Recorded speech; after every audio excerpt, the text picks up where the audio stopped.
두 번째 주제는 낙동강 송앤박으로 했습니다.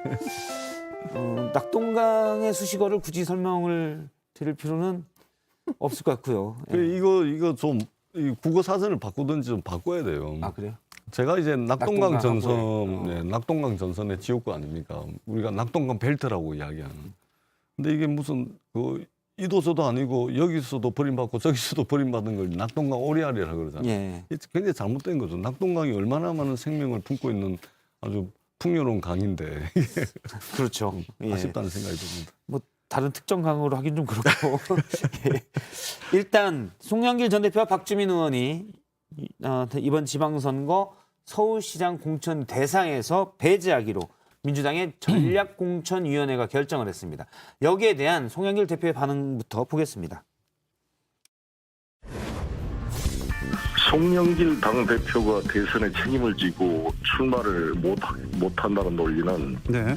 바로 이재명 후보의 대선 패배 책임으로 연결될 수밖에 없고 네. 사실상 이재명 후보의 정치 복귀를 반대하는 선제 타격의 의미가 있다고 생각합니다. 그래서 그건 적절치가 않고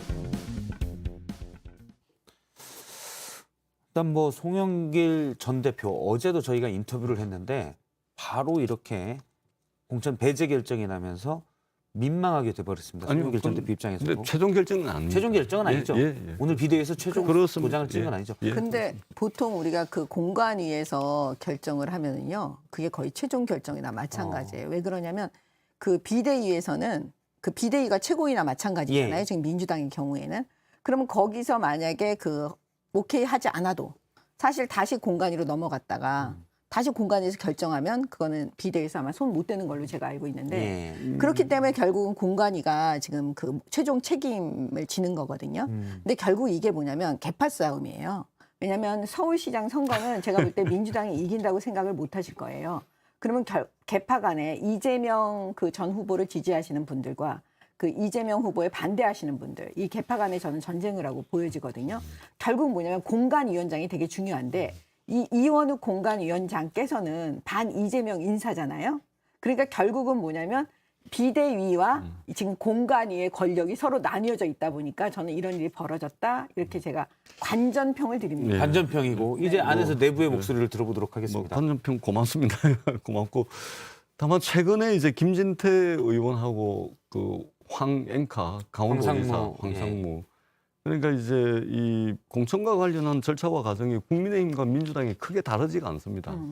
이제 국민의힘에서도 최근에 이제 결정한 것을 번복을 했듯이 지금 이제 송영길, 박주민 의원을 공천에서 배제했다라고 하는 것은 완전히 결정된 것이 아니고 오늘 밤 12시까지 오전에 좀 비대위에서 논의를 했는데 결정을 못 내렸습니다. 그래서 오후에 다시 모여서 결정을 할 것이고 그 과정에서 이제 근데 단식하셔야 되는데 송영길 뭐 필요하면 김진태 단식했다는 말씀이시죠?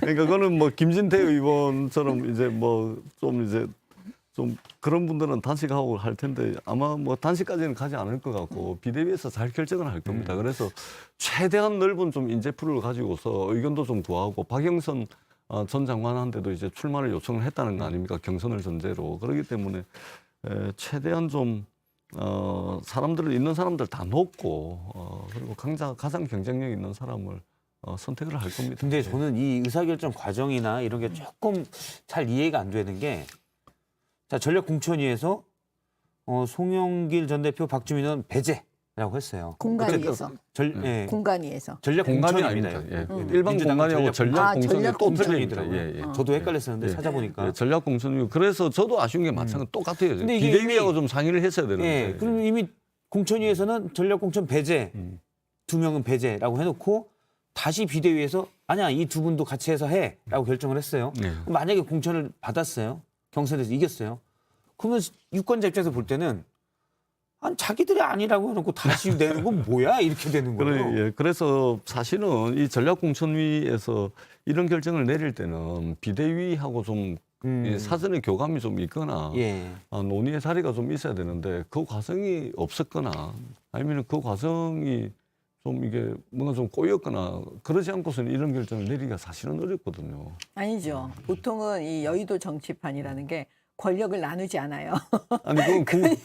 그건 국민의힘 이야기고. 아니 그러니까 지금 마찬가지죠. 아니, 왜냐하면 서로 얘기를 예. 안 한다는 건 권력을 안 예. 나눈다는 거예요. 아무래도 이제 지금 민주당에서 이런 일이 벌어지는 거는 무슨 얘기냐면 공관위원장하고 여기 비대위원장, 비대위원들하고 전혀 대화가 없었다는 거잖아요. 그러니까 대화가 있었다고 할지라도 그 말을 따르지 않은 거니까 그 부분은 예, 뭐 그런 과정은 좀 국민의힘 있었던 것 보고 같아요. 뭐라고 하실 예. 건 아닌 것 같아요. 근데 이 제가 부분도 좀 저렇습니다. 박홍근 원내대표가 이 전략공천위에서 송영길, 박주민 두 사람을 배제하기로 하는 거를 문자로 알았다라고 했는데 잠깐 박홍근 원내대표의 얘기를 들어보겠습니다.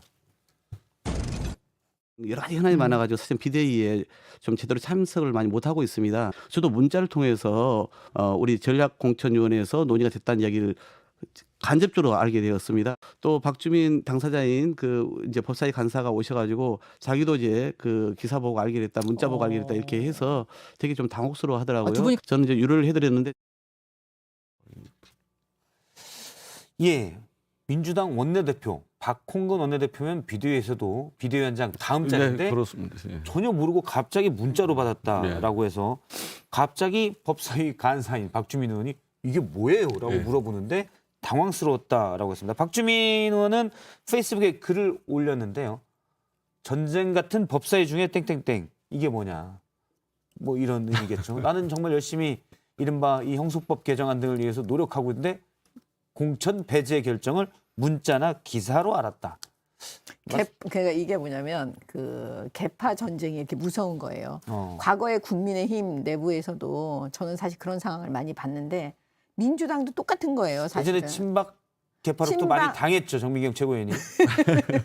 저는 공천도 못 받은 적도 있고 어. 그다음에 제 지역구 게리맨더링으로 완전히 다 공중분해됐거든요. 지역구의 공중분해. 네, 그래서 지역구 지역구가 이제 지금 이쪽 저쪽 사라졌어요. 인접 지역구로 다 네. 찢어져 네, 나뉘어진. 그러니까 이게 개파 전쟁이 되게 무서운 거예요. 이게 현실이에요. 음. 지금 사실은 이원우 공관위원장은 원래대로 하면 이렇게 하면 안 되죠. 왜냐하면 최고위 비대위가 당의 최고 기구잖아요. 예. 원래는 사실 상의를 물속에서라도 하고 결정을 하는 게 맞는 거죠. 그러니까 이 정도 되면은 당이 당이 아닌 거예요. 그러니까 그러니까 앞에 있는 해당 당의 소속 의원님께서 좀 기분 나쁘신 아니. 이렇게 말씀을. 그러니까 민주당이 지금 처해 있는 처지와 상황이 이제 그대로 반영한다고 저는 봅니다. 예, 진짜 그만큼 힘들고 어렵고 예. 또 이게 의사소통이 잘 안 되고 있는 것을 그대로 보여주고 있다고 생각합니다. 굳이 어려운 것을 어렵지 않다라고 이야기할 필요는 없을 것 같고 어려운 예. 상황을 고스란히 보여주고 있다. 다만 개파 싸움은 아닙니다. 당장 이원우 의원 같은 경우는 이제 소위 말해서 굳이 나누자면은 정세균계잖아요. 이른바 SK. 예, 그렇죠. 그러니까 지금 이제 개파라 하면은 이제 친 이재명 대 그 반대편 뭐 이렇게 크게 나눌 수 있을 텐데, 근데 이 반대편도 굉장히 잘게 다 쪼갤 수가 있거든요. 그렇기 때문에 개파 대 개파로 붙어가지고 이런 것이 아니고 일종의 좀 의사소통이 중간에서 제대로 좀 원활한 의사소통이 안 된 것 정도로 예. 이렇게 좀 보여지고, 다만 민주당이 여전히 이 상황과 처지가 뭐 어렵다라는 것을 좀 반증하고 있는 것 같아서 좀 이제 좀 이게 좀 힘이 좀 빠지는 뭐 알겠습니다. 그런 것이죠. 그러면 일단 전략공천위에서는 대상으로 앞서 말한 박영선 전 중기부 장관이 유력해지나요?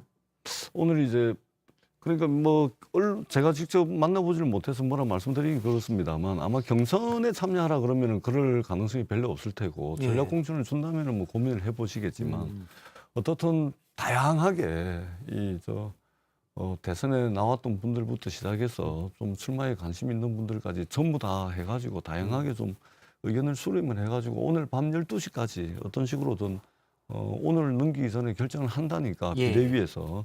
그리고 비대위에서 이 전략공천위원회 의견까지 다 들을 겁니다. 그다음에 저희들이 자체적으로 여러 여론조사를 좀 했거든요. 그 데이터도 좀 놓고서 최고 경쟁력 있는 사람을 좀 할 수 있도록 그런 노력들이 오늘 하루 종일 예. 거쳐서 있을 것으로 보여집니다. 일단 뭐 이낙연 전 대표 측에서는 서울시장에 나갈 생각이 없다라는 얘기를 이 전 대표가 당에 전달한 것으로 안다라고 얘기가 나왔었고요.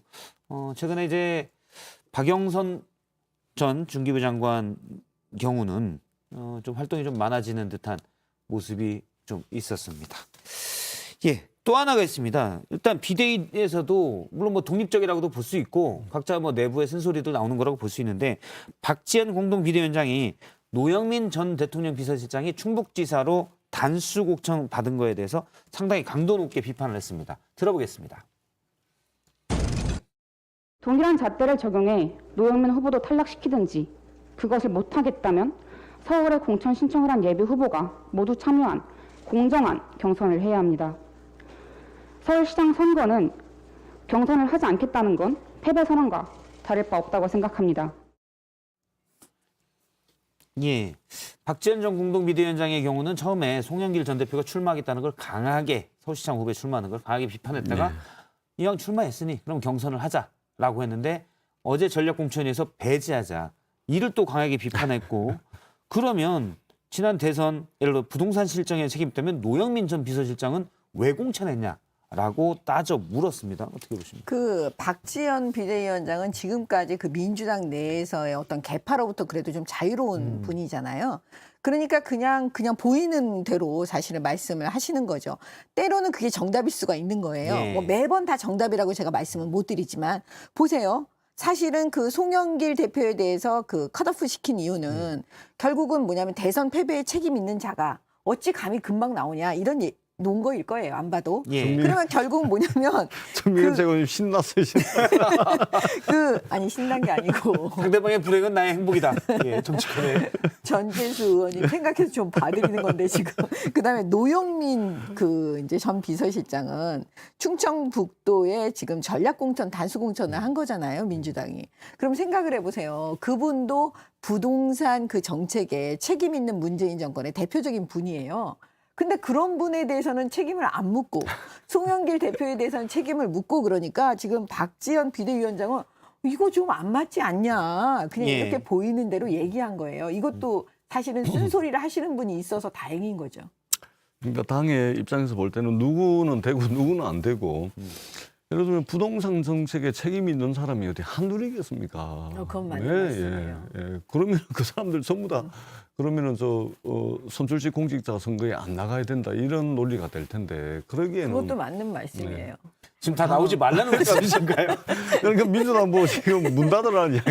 아니 나는 반성을 먼저 좀 해줬으면 좋겠어요. 아니 저희들이 이제 부동산 문제에 대해서는 문재인 대통령께서도 여러 차례에 걸쳐서 국민들께 송구스럽다는 말씀을 드렸고 선거 캠페인 과정에서도 이제 이재명 후보가 여러 차례에 걸쳐서 국민들께 이제 사과 말씀도 드렸고 그래서 이제 여러 가지 부동산 정책을 좀 집중해서 공약을 냈던 것이고. 근데 의원님 행동이 안 따라줘요. 말 아니요, 따로 아니요. 행동 따로 해요. 아니요, 그래서 저희들이 양도세 중과세 1년 중과세 원래는 국민의힘이 2년 중과세 유예였는데 지금 1년으로 좀 양보를 했지 않습니까? 그래서 1년 중과세 지금 곧 통과될 거잖아요. 국회가 열리면은 이미 그렇게 이제 액션 플랜이 다 담겨져 있다는 말씀을 드리고 어떻든 지금 당이 대선 패배하고 난 뒤에 특정 잣대를 가지고 누구는 되고 누구는 안 된다. 이것은 정말 안 됩니다. 이 당을 대표해서 나가가지고 가장 최상의 성과를 낼 수 있는 사람을 다 모아가지고 그렇게 해서 내보내야 되는 겁니다. 그렇기 때문에 뭐 부동산 정책에 책임 있는 사람 또 무슨 뭐 조국 장관의 책임 있는 사람 그렇게 하다 보면 당이 문을 닫아야 돼요. 그렇기 때문에 저는 우리 박지원 공동 비대위원장이 무슨 생각이 있으시긴 하겠지만 이때 이야기 털리고 저때 이야기 털려버리면 굉장히 당이 더 어려워질 수 있다 이렇게 생각을 합니다. 예. 지금 민주당 내 얘기, 공천을 둘러싼 갈등까지 얘기를 근데 해봤습니다. 민주당 이야기밖에 없어요. 근데 검선방은 검찰 얘기도 있고 되게 이제 국민의힘 얘기도 이제 들어가 있습니다.